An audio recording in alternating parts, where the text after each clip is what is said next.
Well, a call for help. People who live on the Little Red River in Heber Springs say the wild brown trout population is dying. And if something isn't done soon, it could cost the city millions of dollars in potential revenue. Right now, temperatures in parts of the river are just too hot for the fish to live in. Our Jessica Rank went out on the waters this week to see the problem firsthand and any potential solutions that are floating beyond the tide. Step on there and get your sea legs.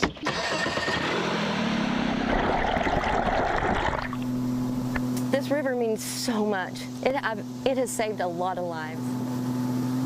It has entertained a lot of families. Straight to heaven, 1, 2, 3. It has been spiritual to some people. Melinda Smith and Karen Dollins have spent years cruising up and down the Little Red River. Melinda calls the spot magical, but as of late, it's been anything but. Every year we're here talking about the same thing, that we don't have cold water for the trout. As temperatures start to rise, the sun beats down on the river. Now, it may not seem like a big deal for anglers and kayakers, but for the fish underwater. The heat comes out, the dissolved oxygen, there's not enough for the fish. The trout can't live like that. They're trying to survive. Arkansas Game and Fish says the ideal temperature for trout is anywhere between 53 and 66 degrees. The latest readings from the Army Corps of Engineers shows temps exceeding 70. The farther you get away from the dam, the hotter it gets. There are floating wild brown trout, and you know, for the anglers, for the people just come here to enjoy the beauty, it's sad. Now, usually our trip down the river would be full of trout sightings. My photographer and I were out for almost 2 hours and saw just 4 fish. We need a plan from the Game and Fish. We need a plan with the Corps and with the power company. Melinda says the easiest solution would be to turn on the water at the dam to get more flow downstream.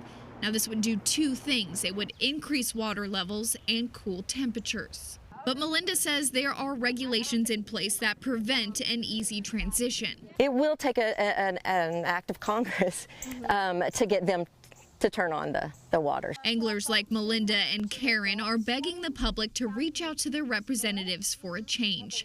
Not just for the fish, but for the local economy that usually sees visitors from across the U.S. Last year, the river sold more than 100,000 trout licenses. You see fishermen and you talk to them and they say, well, just don't come here anymore. I'm up, you know, on the White or on the North Fork where they have water. How much longer do you guys think you have with nothing being done for this to survive? I don't know. It's already in such decline that it's getting scary for everyone. Well, that was Jessica Rank reporting there, and we reached out to the Army Corps of Engineers. They say their main priority is to maintain the lake, and right now they don't have enough resources to release additional water downstream.